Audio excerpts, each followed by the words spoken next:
So, part 2. Part 2, Kara repeats, drumming her hands on the top of her thighs. Only this time you came back alone. Dr. Westmeyer allows the statement to swell expectantly in the air between them. Kara doesn't address it. Why did you come back? Kara takes a breath, her muscles coiling. I'm not sure, she answers, eyes downcast. The carpet is a shade of pea green that distinctly reminds her of public school cafeteria food. I love my wife, she focuses on instead. I want her to be happy. I want good things for her. She looks up. But there are times she grits through her teeth, and she's not even sure how to finish the rest of the sentence. Kara thinks of Lena, reading scientific journals, finance reports, and business proposals at all hours of the night in bed. She thinks of asking her to turn off the bedside light. Honey, could you 5 more minutes? She thinks of Lena's cooking, a plate of unceremonious green coupled with a slab of unnaturally white chicken. Lena claims turkey bacon is a thing. It's not.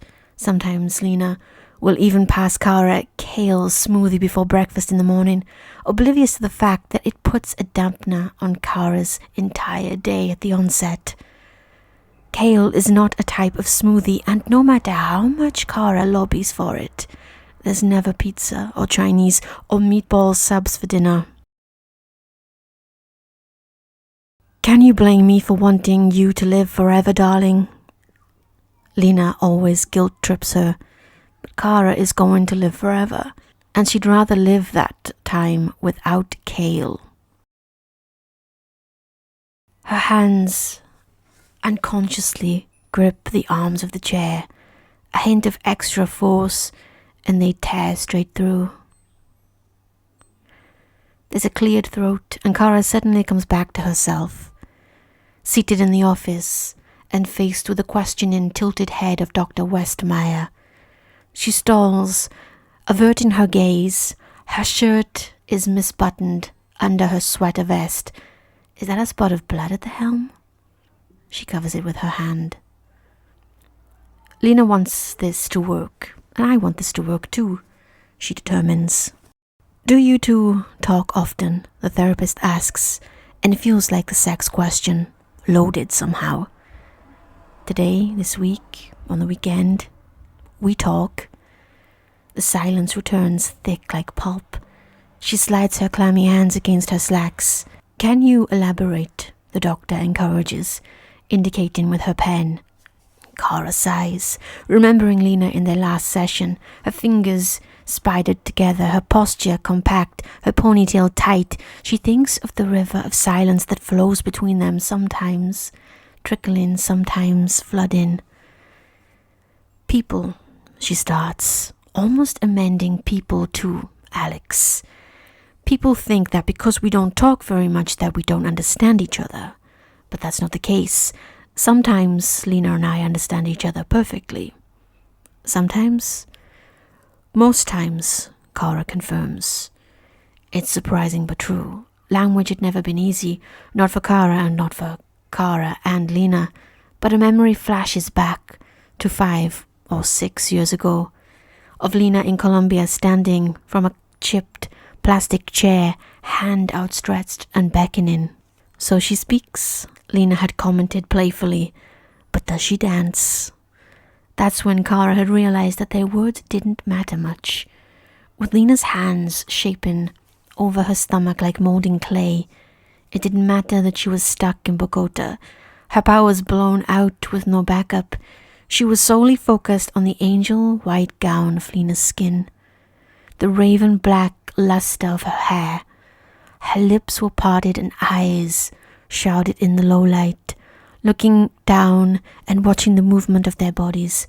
Then Lena's eyes had glanced up and held her firm with a tiger's gaze. They'd never needed to speak. Not really. But other times, Kara concedes, unwillingly motioning with her hand. I have no idea what she's thinking, what she wants. It's like she's 1,000 miles away. The doctor makes a note. Are you familiar with love languages? Love languages, Kara asks, careful to keep her expression blank and free from judgment. Kara wakes early the next morning and dresses in a crisp white robe, cinched at the waist. Lena had bought them a matching monogrammed set for their anniversary, and beforehand she'd asked, do you want lined plush or terry cloth microfiber? Kara hadn't known the difference. She still doesn't. When she makes it downstairs and outside, the sun is just rising, casting an amorphous blue light over their front lawn. The dew is still wet on the grass as she pads down their front walkway. Her slippers are shaped like bear claws. She'd gotten them at Yellowstone gift shop, and she gazes vacantly at the perfectly cured concrete. This might be someone's first impression of our home, Lena had hummed over her tea, supervising the contractors like a hawk. Kara's not sure who would be looking at the concrete, although she is right now. Lena's usually right. At the end of the path, she steps out onto the sidewalk and reaches down to pick up this morning's newspaper. There's beaded droplets of water on the slick blue plastic, and Kara wonders if it rained or if their idiot neighbor left their sprinkler on again. Her head whips around, paranoid, but she's alone on the street. It's 6 a.m. and it's quiet. Resigned, she glances back at the paper, holding it with uncertainty. Most days she doesn't even read it. She separates the financial section for Lena and recycles the rest before the unread evidence can damn her. Why? She subscribes mainly out of guilt. And for her cover. She's a reporter after all. Shouldn't she be reading the news? Shouldn't she like reading? She sighs, hauling the paper inside. She just has to accept that it's a bygone hobby that used to relax her, ground her. It used to make her feel more human, normal. To be normal, she thinks. She'd craved it with her heart and her soul. With her therapists, with other students at school, even when she still doesn't recognize certain Sesame Street references, but the appearance of normal, she has that in spades with Lena as they brush their teeth next to each other at their custom side-by-side sinks. When Lena's sonicare is so loud in Lena's yellow sun-enhanced ears, she can feel it vibrating in her molars. She has all the faux normalcy she could ask for when Lena reads an ad aloud as she grabs a banana in the kitchen. 0% APR till March, huh? But the truth of the matter is that Lena is just another stranger beside her. Dinner's at 7, she tells Kara, as they both get into their separate cars, matching BMWs into black and white. Lena had insisted. I'll be there, sure. Kara fumbles. Don't forget, Lena reminds her softly, green eyes slanting her direction as she adjusts a pearly earring in her right ear. It's another moment where Lena's eyes reflect the gaping distance between them. The fact that she feels the need to remind Kara twice is irritating. But Kara can't quite find the will to falter when Lena looks so beautiful. She's out of place in the pedestrian setting of their messy detached garage. Velvet soft and clean, immaculately put together. Sometimes it's unreal that they're married. Kara doesn't know how she got so lucky, even when Lena cuts Kara off in their own driveway a minute later, forcing them to both slam their brakes. Sorry, sweetheart, she hears Lena say in her car, waving an exaggerated apology into the rearview mirror. Kara motions for her wife to go first, sighing heavily and looking at their flawless 2-story home.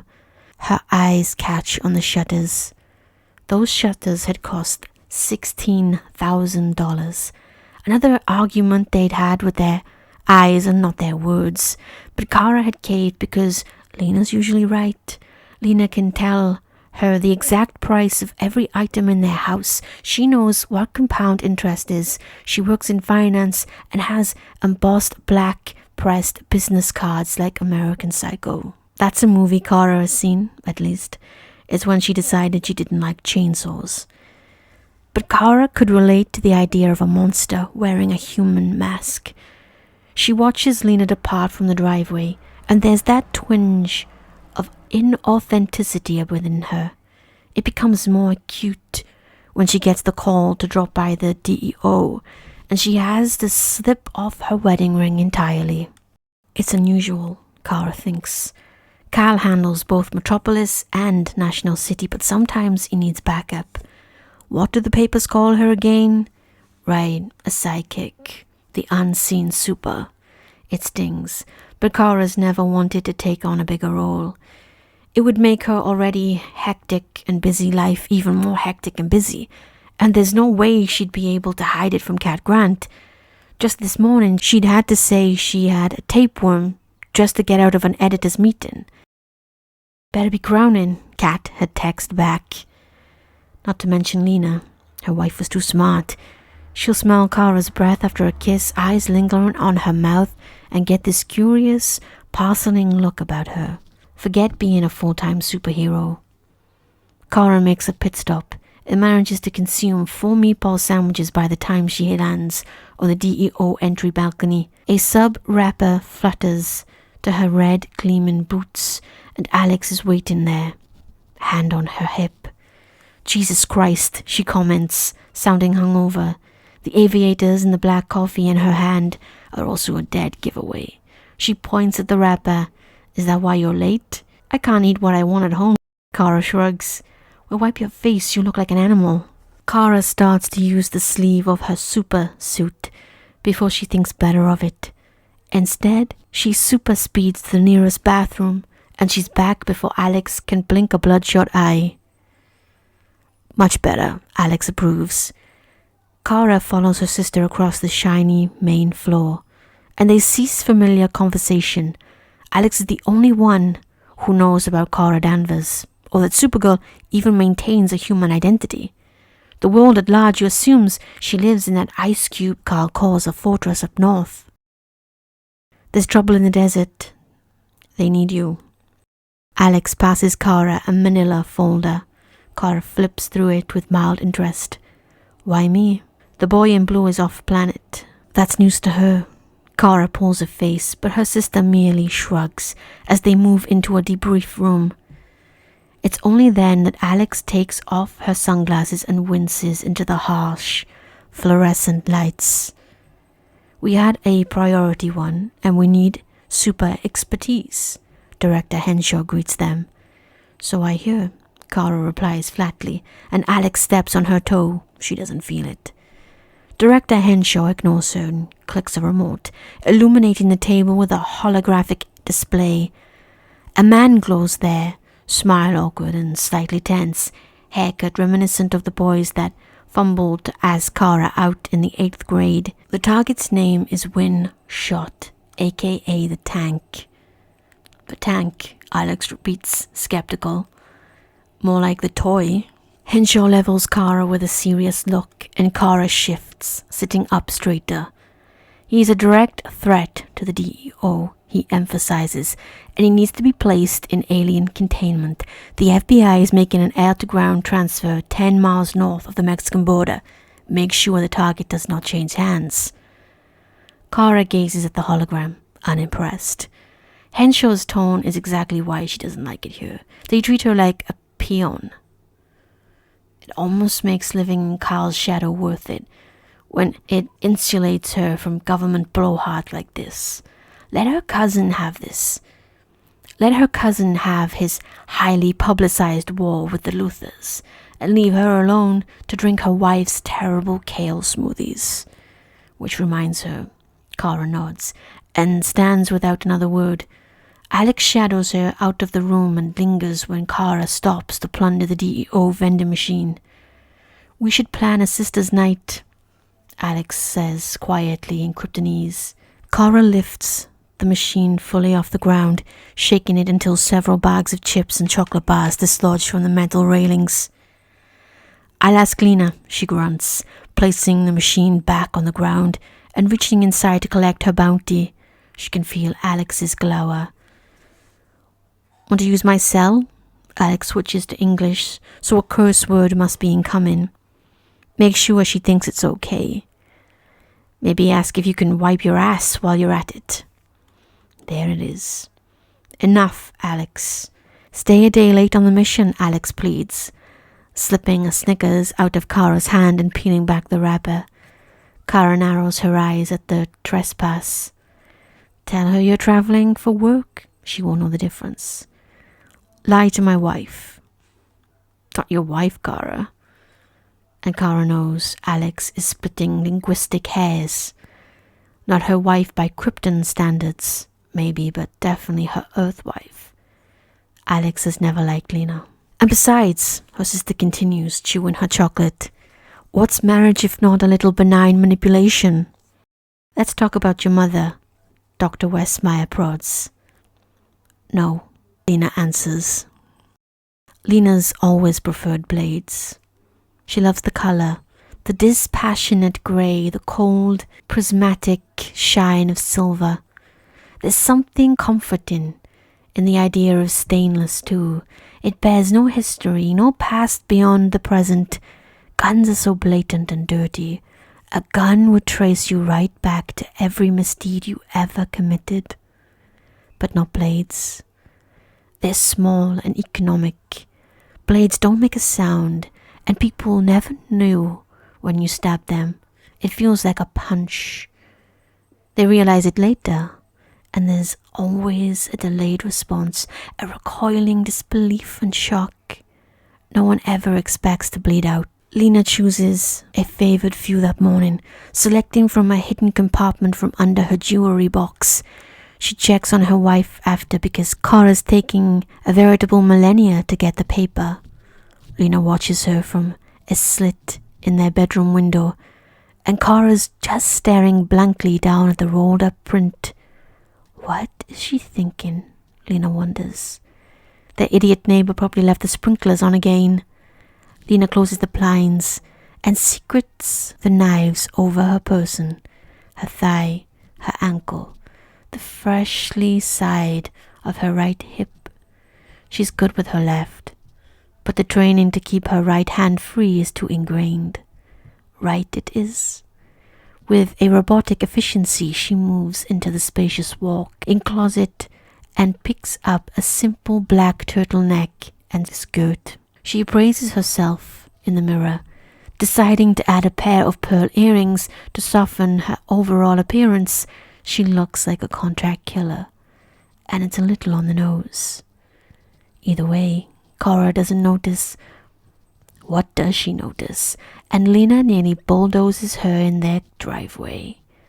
"Sorry, sweetheart," she waves, and Kara lets her pass, but her eyes are downright resentful. She doesn't know why Kara cares anyway, unless it's interrupting her secret eating schedule. Every day, Kara eats from 4 to 14 burgers, and Lena pretends not to know. She can always smell it on her breath, and she sees the wrappers furtively stuffed into Kara's side door. Can you blame her for wanting her beautiful wife to live forever? Lena's apologetic act drops the second she pulls onto the street and out of sight, and it's not long before she's being full body scanned downtown, a security measure her mother insisted on at her high-rise loft office. Speaking of her mother, we have a new assignment. A video clicks onto the screen behind her. Lena groans out loud. She hasn't even had a full cup of coffee yet, and she feels her face slip immediately into what Lillian refers to her as her teenaged insolence. "And I need you to handle it personally," Lillian tells her without overture. Target, win shot. He needs this quick, clean, and contained. Make no mistakes. "Yes, Mother," Lena breathes with detachment. The video clicks off, Lena drops her arms, shaking her shoulders out as she prepares to exit the scanning chamber. When the doors slide open, she pops down the stairs. "Ladies," she greets, pointedly looking for one face in particular. Mike looks up from his desk and stiffens. She smiles. "The grenade launchers are here," Jess tells her at the foot of the stairs, and they walk together to Lena's desk. "Silver stars, the new tranquilizer darts, and the fresh grenades boxed in the back." "Excellent," Lena answers. "Order 10 more." Lena drops off her bag and makes her way to the debriefing area at the center of the wide open space. She's always liked this office. Its 4 walls of impersonal glass and waxed concrete. It has clean geometrical lines. Her team makes a habit of only wearing black suits. She enjoys the aesthetic. Except for one. "Lena, I have to ask." She sees Mike sidle up in her periphery, and she rolls her eyes. "Did you poison my beer?" "I don't know, Mike," she answers acidly. "Did you punch my wife's bicep?" "Oh, please, she's just a cover," he dismisses, and Lena turns to face him. "So you think she's fair game then?" "I'm just saying, does it matter if your fake wife is fake faithful?" Lena takes a step closer, and Mike visibly swallows. To his credit, he doesn't step back, and that's all that stops her from roundhouse kicking him from the room. "First of all, the only reason you are even invited to my Christmas party was to appease my mother," she snaps. "We both know you're her mole." I'm not her mole," he begins to stammer, but Lena cuts him off with a raised finger. "And secondly, you had strict instructions to legitimize my job, not hit on my wife and undermine my marriage in front of a room full of guests. But you think poisoning me is totally fine," he accuses back, posing his hands on his hips. Lena shrugs, an innocent eyebrow raised. "I did no such thing." She takes a seat at the debriefing table. Annoyingly, Mike plops down right next to her, and Lena presses her heel onto the base of his chair, rolling him as far as she can reach. "We could share," he suggests, from 4 feet away. "No, but why don't you go make a coffee?" She holds out an empty mug. He groans and takes it. It's the one saving grace of her mother's stupid spy. Lena's allowed to make him do whatever she wants. He does the cooking, the dry cleaning, the laundry, cleans their toilets, but she's not allowed to fire him. A Lillian directive, a personal punishment for being caught in her secret lab, experimenting with synthetic kryptonite. Now she has a new secret lab. And Mike. She frowns. She needs to check and make sure he hasn't stolen any of Kara's underwear. "Here you go, princess." He returns with a steaming hot mug. "Drink it," she tells him. He pauses, clearly confused. "Why?" "To make sure it doesn't have any, say," she pauses for theatrical effect, "eye drops in it." He scowls at her. "Good morning, everyone." Sam greets, sweeping into the debrief area. She flicks on several of the screens behind them, and immediately the whitewashed face of what must be a male kindergarten teacher appears on screen. Target's name is Windshot, alias the Tank, she tells them. "Are you serious?" Lena asks. Mike makes a show of drinking the coffee next to her and tries to pass it to Lena. She doesn't take it. "Wipe your mouth off the edge." "Lena, children," Sam reprimands them, and Lena swivels back to look at her. "Are we done?" Lena nods, and Sam motions back to the screens, flicking over a map. "The only point of vulnerability is just south of the border. We'll have one chance to strike. We need to leave today, so Lena, you'll have to take the jet."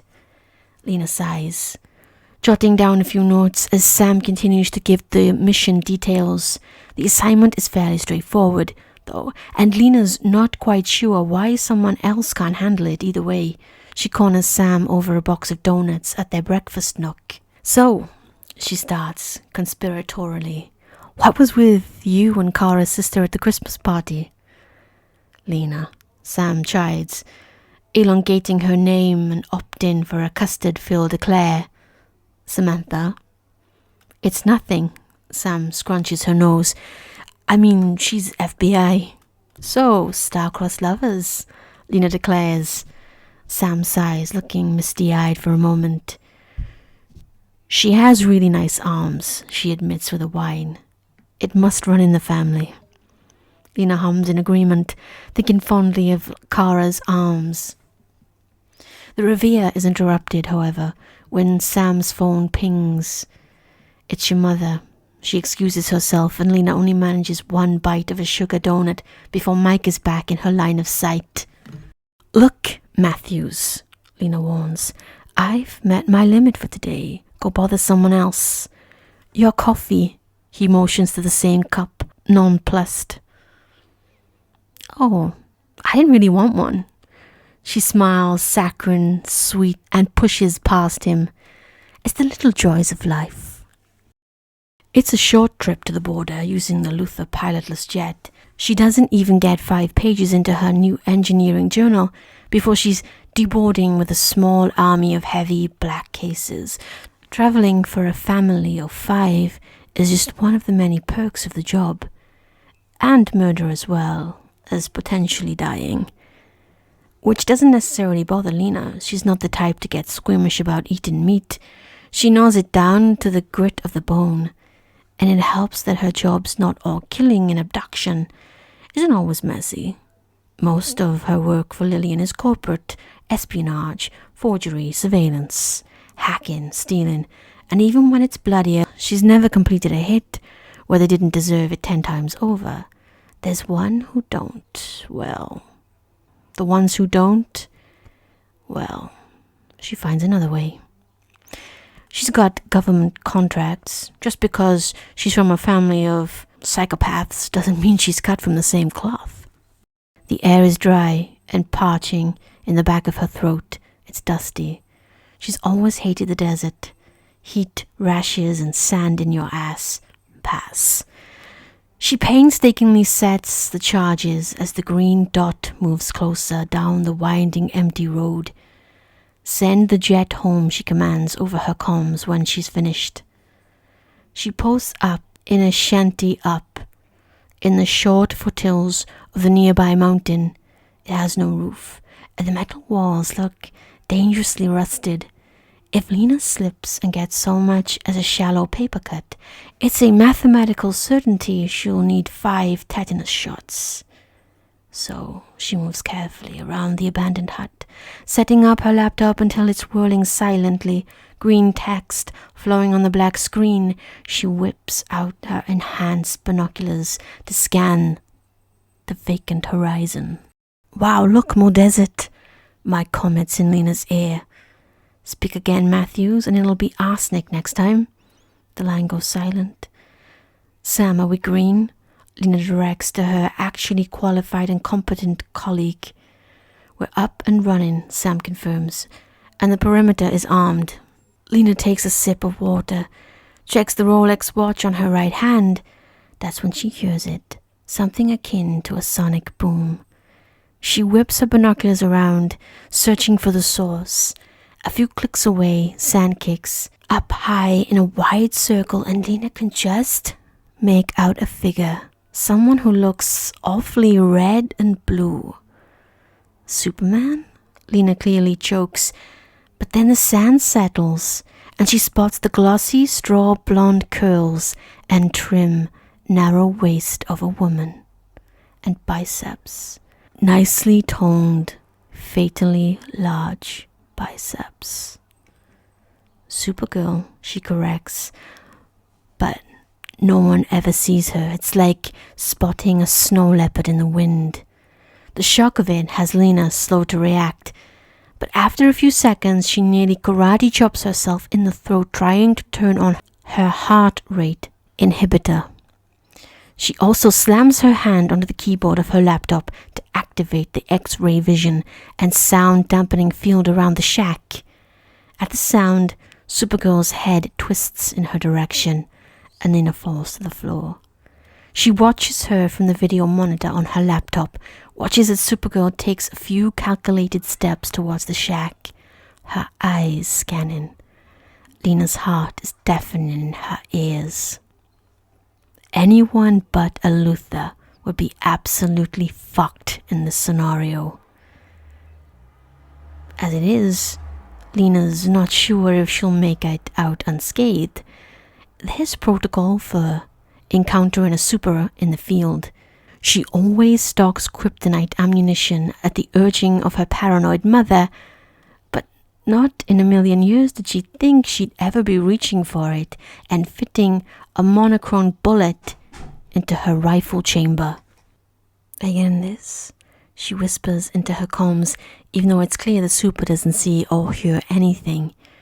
She's ignoring the shack now, digging for something in her suit. There's a long, staticky silence. Is she a threat? What the fuck is she even doing here? Lena curses to no one in particular. She leans in close to stare at the video feed. Supergirl has taken out a cell phone, of all things, and snaps a picture of neighboring clouds. She coos at it after. Lena blinks. Then, even more unthinkably, Supergirl stows the phone and pulls out a can of Vienna sausages from God knows where and rips open the can. She begins to eat the unseemly rolls of processed meat, chewing loudly. Is she eating? Sam asks in Lena's ear, but then adds more urgently, "Target is moving towards the zone. Countdown initiated." "Wait, it's too late," Sam urges. "She's threatening the mission. Subdue her." "But fuck." Lena curses loudly again, grinding her teeth. She lays flat on her stomach, positioning the rifle butt into her shoulder. She noses the barrel through the rotted hole in the wood and takes aim at the super's chest. Supergirl tilts her head oddly like a golden retriever. "There's someone here," she says. Lena fires. The super whirls too fast, hand up, and catches the bullet. She holds it out, a captured trophy. "Nice try," she says smugly, and crushes it. When crushed, however, it explodes into kryptonite mist, and Lena smirks. "That wasn't so hard." Supergirl coughs wildly, green veins erupting over her face, but her eyes roar to life. They open and burn a dangerous magnesium white. Lena's smirk drops. "Shit," she hisses, dropping the rifle and rolling herself flat against the back wall. Lasers cut an arc through the metal like a white-hot knife. Wild and blind, pieces of the rusty wall fall apart around her. Lena, the convoy, is almost in position. She hears. Hands clapped over her head, but one of the lasers fires the laptop and suddenly explosions are rocking the desert floor. Early detonation, Lena thinks, holding on for dear life as the shack shakes and burns around her. "We missed the target," Sam shouts over the chaos. "They are retreating." Yeah, Lena gruffs. She has bigger problems. She kicks the metal from her body to see Supergirl's recovered from the kryptonite coffin fit and now rearing back to fly.